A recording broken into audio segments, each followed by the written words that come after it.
Math science કોર્નરમાં આપ સૌનું ફરીથી સ્વાગત છે. નમસ્તે મિત્રો, આપણે 7મા ધોરણના ગણિતના બ્રિજ કોર્સના વિવિધ પ્રકરણો ગણી રહ્યા છીએ. આ શ્રેણીમાં આજે આપણે ગણીશું બ્રિજ કોર્સનું પ્રકરણ 13. તો ચાલો શરૂ કરીએ. 13મા પ્રકરણમાં આપણે પેટર્ન અથવા તો સમમિતિ વિશે શીખવાનું છે. હવે આ શબ્દ તમારા માટે નવો છે, પરંતુ બરાબર સમજતા જઈએ. જો અહીં જે આકૃતિઓ આપેલી છે તેમાં વચ્ચે જે ત્રુટક રેખા આપેલી છે ત્યાંથી છે આકૃતિના બે સરખા ભાગ કરીએ તો આ આકૃતિ છે એકબીજા પર બંધ બેસે છે. આ રીતના જે આકૃતિનો એક ભાગ બીજા ભાગ પર બંધ બેસતો હોય તો તેને સમમિત આકૃતિઓ છે એવું કહેવાય. અને આ જે ત્રુટક રેખા છે એને સમમિતિની રેખા કહેવાય છે. હવે આવી સમમિત આકૃતિ બનાવી હોય તો બનાવી શકાય ખરી? તો કે હા, બનાવી શકાય. કઈ રીતે? તો કે જો કાગળ બરાબરથી વચ્ચેથી વાળી અને પાછું ખોલીશું તો જ્યાં પણ સળ પડશે તે છે એ સમમિત હશે. હવે તમારી કંપાસ બોક્સમાં છે આવા ઘણા બધા સાધનો હશે કે જેનો એક ભાગ છે બીજા ભાગને સરખો મેચ થાય. એક બે ઉદાહરણ તમને આપું. પ્રથમ તો માપ પટ્ટી છે, એ એક ઉદાહરણ છે. આવા બીજા ઉદાહરણો તમે અહીં ઉમેરી શકશો. પરિકર છે, એવા ઘણા બધા પરિકર નહીં પરંતુ દ્વિભાજક છે, જે બંને બાજુ અણીવાળું જે સાધન છે ને તેને દ્વિભાજક કહેવાય છે. એ પણ કેવું છે? સમમિત છે. હવે અહીં આકૃતિમાં બે રેખાઓ L અને M દર્શાવી છે. કઈ રેખા દ્વારા આકૃતિના બે સરખા ભાગ થાય? L દ્વારા કે M દ્વારા? જો M દ્વારા બે સરખા ભાગ નથી થતા, પરંતુ કેના દ્વારા સરખા ભાગ થાય? તો કે રેખા L દ્વારા બે સરખા ભાગ છે એ થાય છે. હવે આ જે પ્રશ્ન છે એમાં તો કે જો અહીં છત્રી છે એનું ચિત્ર આપેલું છે. હવે અહીં ઊભી રેખા કે આડી રેખા દોરીશું તો બંને ભાગ સરખા થશે નહીં, એટલે કે આ આકૃતિ છે સમમિત નથી. આ જે છે સમમિત નથી. બીજી આકૃતિમાં તો કે બીજી આકૃતિમાં જો આપણે ઊભી રેખા દોરીશું, આ રીતે ઊભી રેખા દોરીશું તો ઊભી રેખા દ્વારા બે આકૃતિના બે સરખા ભાગ થશે. અહીં મેં બરાબર વચ્ચે નથી દોરી, પણ બરાબર વચ્ચે દોરવાથી શું થશે? તો કે બે સરખા ભાગ છે એ થશે. અહીં તો કે અહીં આડી કે ઊભી કોઈ પણ રેખા દોરીશું તો બે સરખા ભાગ થશે નહીં, એટલે કે સમમિત નથી. અહીં આપણે જે ત્રણ આપેલા છે એમાં એક જ સમમિત છે, આકૃતિ બીજી. પછીનો પ્રશ્ન જોઈએ. આકૃતિમાં એક રેખા સમમિતિની રેખા છે, બીજી રેખા આપણે એ રીતે દોરવાની છે જેથી આખી આકૃતિ છે એ સમમિત બનવી જોઈએ. ચાલો આપણે અહીં દોરતા જઈએ. જો અહીંથી આટલો ભાગ દોરીશું, ત્યાંથી અહીં દોરીશું, તેથી ફરીથી અહીં સુધી, અને આ જે રેખાઓ છે એને જોડી દઈએ. અહીં જો વાદળાનું ચિત્ર આપેલું છે, અડધું વાદળું છે, બાકીનું અડધું વાદળું છે આપણે દોરવાનું છે. તો આપણે એ અડધું વાદળું છે અહીં દોરી દઈએ.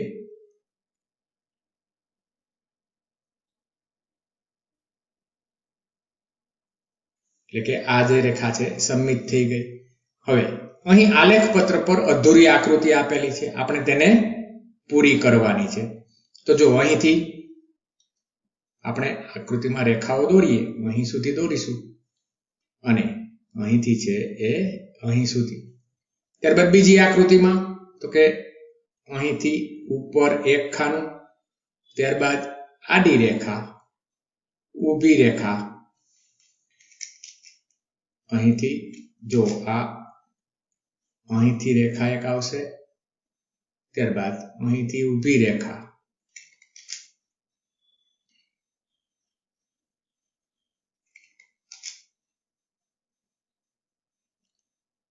ક્યાં સુધી છે? તો કે આ જે રેખા છે એ અહીં સુધી 2 ખાના સુધી છે, ત્યારબાદ અહીં સુધી અને આ જે છે એને પૂરું કરી દઈએ અહીં સુધી. ત્રીજી આકૃતિ છે તો કે એના પણ જોતા જઈએ આપણે જે એ કલર બદલી નાખીએ. જો કઈ રીતે સમમિતિ છે તો કે જો અહીંથી કોઈ પણ એક છેડેથી શરૂઆત કરીએ, કોઈ પણ એક છેડે છે ત્યાંથી છે એ શરૂઆત કરીએ.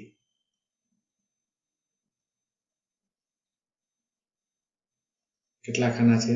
2 ખાના અને અહીં પણ 2 ખાના. ત્યારબાદ જો ત્રીજી આકૃતિ લઈએ તો કે એમાં પણ આપણે છે અહીં રેખાઓ દોરી દઈએ, અહીંથી અહીં સુધી, અહીંથી અહીં અને અહીંથી અહીં સુધી. આમાં તો કે બંને છેડે સુધી છે આ રેખાઓ આવે છે. ત્યારબાદ એક ખાનું છે એ અંદર બાજુ જાય છે અને ત્યારબાદ છે ત્યાંથી ઉપર સુધી છે આ રીતે થઈ જાય છે.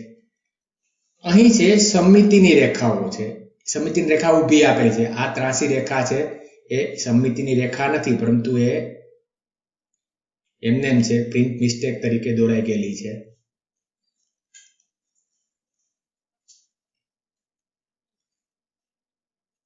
અને આ થઈ ગઈ સમમિત આકૃતિઓ થઈ ગઈ. ચાલો પછી આગળ વધીએ આપણે. કંપાસ બોક્સમાં છે એમાં તમારી પાસે જે કોણ માપકો છે એવા કુલ 2 નહીં, પરંતુ 2 કોણ માપક આ રીતે ગોઠવી અને સમમિતિની રેખાઓ તમે શોધી શકશો. હવે જે સમબાજુ ત્રિકોણ છે એમાં 3 સમમિતિની રેખાઓ હોય છે. ચોરસમાં તો કે 4 સમમિતિની રેખાઓ, જ્યારે વર્તુળમાં અસંખ્ય સમમિત રેખાઓ હોય છે. કુદરતમાં તો કે જો કુદરતમાં પણ આ રીતના સમમિતિ છે જોવા મળે છે. ક્યાં? તો કે જો અહીં દેડકાની આકૃતિ બતાવેલી છે. દેડકાના 2 સરખા ભાગ કરો તો બંને ભાગ એકબીજાને સમમિત છે. એ જ રીતે જે મનુષ્યનું શરીર છે એ પણ સમમિત છે. કરચલો છે, આ તારોળીઓ છે, કોઈ પણ એક ઝાડની ડાળી છે. હવે આ કોષ્ટક પૂરું કરવાનું છે. આપણે કાચી આકૃતિઓ દોરવાની છે અને એમાં સમમિતિની કેટલી રેખાઓ છે એ આપણે શોધવાની છે. તો કે લંબચોરસ છે એ પ્રથમ તો લંબચોરસ છે દોરી લઈએ આપણે. લંબચોરસ એટલે આ રીતે છે એ લંબચોરસ છે એ દોરાઈ શકશે. અહીં સમમિતિની રેખાઓ કુલ કેટલી છે તો કે જેટલી ચોરસમાં હશે ને એટલી જ અહીં હશે, એટલે અહીં 4 આવશે. સમ દ્વિબાજુ ત્રિકોણ, જેની 2 બાજુઓ સરખી છે એવો ત્રિકોણ. તો કે અહીં આપણે સમ દ્વિબાજુ ત્રિકોણ છે એ બનાવી દઈએ. આ બંને બાજુ છે સરખી અને આ ત્રીજી બાજુ. હવે સમ દ્વિબાજુ ત્રિકોણમાં સમમિતિની કેટલી રેખાઓ હશે? આપણે જો ચેક કરીએ તો કેટલી રેખાઓ મળશે? તો કે આપણને 2 રેખાઓ મળશે. 2 બાજુ સરખી છે ને એટલે 2 રેખાઓ, એક આ રીતે અને બીજી છે એ આ રીતે. એટલે અહીં સમમિતિની રેખાઓ કેટલી મળશે? આપણને 2 મળશે. સમબાજુ ત્રિકોણ, જેની 3 બાજુઓ કેવી છે? સરખી છે. સમબાજુ ત્રિકોણ છે, 3 બાજુ કેવી? સરખી. આ 3 બાજુ સરખી, આ 3 બાજુઓ છે એ સરખી છે.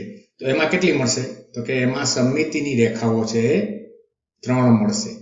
સમબાજુ ચતુષ્કોણ, હવે કોઈ પણ એક સમબાજુ ચતુષ્કોણ છે એ આપણે દોરી દઈએ. લંબચોરસ પણ છે એ સમબાજુ, ચોરસ પણ કેવો છે તો કે સમબાજુ ચતુષ્કોણ છે, એટલે આપણે ચોરસ જ દોરીએ.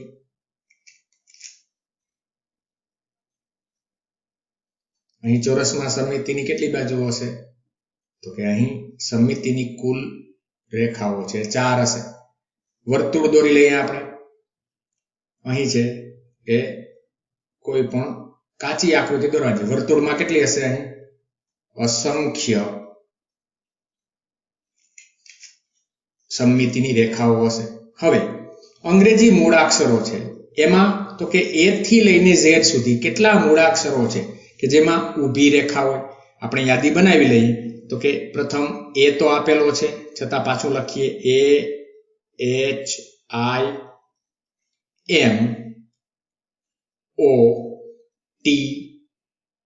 યુ વી ડબલ્યુ એક્સ અને વાય છે. એક્સ અને વાય છે એ જ્યારે પણ લખાય છે ત્યારે એ વાય છે એ આ રીતે લખાય છે, વચ્ચે ઊભી લીટી, એટલે કે અહીં ઊભી રેખા છે. આડી રેખા કેટલામાં છે? તો કે બી છે, સી છે, ડી, ઈ, એચ, આઈ, કે, ઓ અને એક્સ. એક પણ રેખા ન હોય તેવા તો કે બાકીના જેટલા પણ વધ્યા છે ક્યાં ક્યાં? તો કે એફ, જી, જે, એન, પી, ક્યુ, આર, એસ અને ઝેડ. હજી હું એક બીજો પ્રશ્ન પૂછી શકાય કે ભાઈ સમમિતિની બંને રેખા હોય તો કે એવો પ્રશ્ન પૂછે તો બંને રેખા હોય એવા કેટલા? તો કે એવા 4 મૂળાક્ષરો છે, એચ, આઈ, ઓ અને એક્સ, જેમાં આડી અને ઊભી બંને સમમિતિની રેખાઓ છે તેમાં આવેલી છે. હવે આ આકૃતિમાં સમમિતિની રેખાઓ દોરવાની છે. અહીં સમમિતિની રેખાઓ દોરી શકાશે? તો કે આ જે આકૃતિ છે તેમાં તો કે સરખા ભાગ કરવાના છે. આપણે છે એ સરખા ભાગ છે એ આડી ઊભી નહીં થઈ શકે, પરંતુ ત્રાસી રેખાઓ છે એ એક અને બીજી કેટલી મળશે આપણને? 2 મળશે. અહીં તો કે આડી મળશે, ઊભી પણ છે, એક સમમિતિની રેખા છે આપણને મળશે, આડી ઊભી. એ જ રીતે અહીં ત્રાસી રેખા છે એ પણ સમમિતિની મળશે અને આ જે છે એ પણ સમમિતિની રેખા મળશે. એટલે કે અહીં સમમિતિની રેખાઓ કેટલી મળશે? અહીં 2 સમમિતિની રેખાઓ મળે. અહીં કેટલી મળશે? તો કે 4 સમમિતિની રેખાઓ. આ જે આકાર આપેલો છે એ આકારમાં સમમિતિની કેટલી રેખાઓ મળશે? તો કે જો એક તો આ રીતે આડી મળશે અને બીજી છે એ આ રીતે ઊભી મળશે.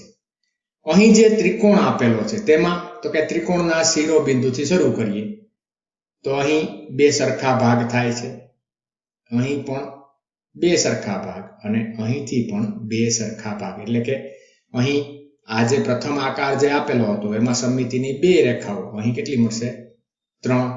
હવે આકારો દોરવાના છે કે જે ઊભી રેખા પર સમમિત હોય પણ આડી રેખા પર સમમિત ન હોય. એટલે કે સમ દ્વિબાજુ ત્રિકોણ છે એમાં આપણને સમમિતિની એક જ છે એ આપણને મળશે. એટલે કે ત્રિકોણ દોરીશું તો આ રીતે ત્રિકોણ છે એ દોરી દઈએ. આ ત્રિકોણમાં ફક્ત કઈ છે? ઊભી રેખા સમમિત છે. ચતુષ્કોણ જે આડી અને ઊભી બંને રેખાને સમમિત હોય તો કે કોઈ પણ ચોરસ છે એ દોરી દેશું, કેમ કે કોઈ પણ ચોરસ છે એ પણ શું છે? ચતુષ્કોણ છે. ચતુષ્કોણ જે આડી રેખા પર સમમિત હોય પણ ઊભી રેખા પર ન હોય, આડી રેખા પર સમમિત હોય પરંતુ ઊભી પર ન હોય, તો એવો ચતુષ્કોણ દોરવા માટે શું કરીશું? તો કે જો આપણે સમલંબ ચતુષ્કોણ દોરી દઈએ. આ રીતે ચતુષ્કોણ દોરીશું તો આડી રેખા પર સમમિત છે, ઊભી પર નથી. ષટકોણ જેને સમમિતિની બરાબર 2 જ રેખાઓ હોય, 2 થી વધારે ન હોય, તો એવા માટે શું કરીશું? તો કે એવો જે ષટકોણ દોરવા માટે આપણે આ જે ષટકોણની એક બાજુ, આ બીજી બાજુ છે થોડી નાની કરી દઈએ. આ જે ષટકોણ છે આ ષટકોણમાં તો કે ફક્ત કેટલી છે? 2 જ સમમિતિની રેખાઓ છે. હવે દરેક આકાર માટે સમમિતિની રેખાઓ શોધવાની છે. પ્રથમ આકારમાં તો કે કોઈ પણ રીતે ભાગ કરીશું અહીં સમમિતિની રેખાઓ મળી શકશે નહીં, એટલે શૂન્ય આવશે. અહીં તો કે જો બરાબર વચ્ચેથી જો 2 ભાગ કરીશું ને તો એ એક સમમિતિની રેખા છે અહીં આપણને મળશે.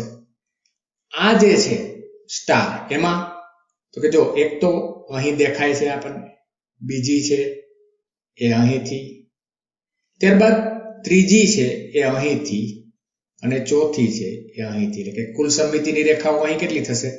તો કે 4. અહીં કેટલી હતી? 1. આ જે સમબાજુ ત્રિકોણ છે તો કેટલી મળે? તો કે 3 મળશે આપણને. કઈ કઈ મળશે એ પણ આપણે છે એ અહીં દોરી દઈએ આપણે. કેટલી મળશે? તો કે દરેક શિરોબિંદુમાંથી સામેની બાજુને જોડતી એ રેખા એ શું મળશે? સમમિતિની રેખા મળશે. અહીં બી માં ફક્ત એક જ મળશે, એટલે કે અહીં એક. આ રીતના આ જે ચિત્ર આપેલું છે, ચિત્રમાં તો કે અહીં આપણને એક જ સમમિતિની રેખા મળશે. કઈ? ઊભી રેખા મળશે, બીજી એક પણ આપણને નહીં મળે. હવે અહીં પરાવર્તન અને સમમિતિ છે. જો અહીં વસ્તુ છે એનું પ્રતિબિંબ, જો વસ્તુ અહીં W છે, પ્રતિબિંબ શું મળ્યું છે? M મળ્યું છે. એટલે કે આ જે સમમિતિ છે તેના ઉપયોગો તો કે આવું કેલિડોસ્કોપ, તમે તમારી જાતે છે આવું કેલિડોસ્કોપ બનાવી શકશો. બીજું શું કરવાનું? તો કે જો જુદા જુદા ભાત ચિત્રો આવા મળે ને, એની તમારે એક સંગ્રહ પોથી બનાવવાની છે. ઉપયોગ ક્યાં થાય? તો કે ઉપયોગ છે આ રીતના અહીં જે ઉદાહરણ આપેલું છે એ મુજબ તેનો ઉપયોગ થઈ શકશે. આ સાથે છે આ પ્રકરણ આપણે પૂરું કરીએ છીએ. હવે પછીના વિડીયોમાં પછીનું પ્રકરણ ગણીશું. ત્યાં સુધી આવજો દોસ્તો.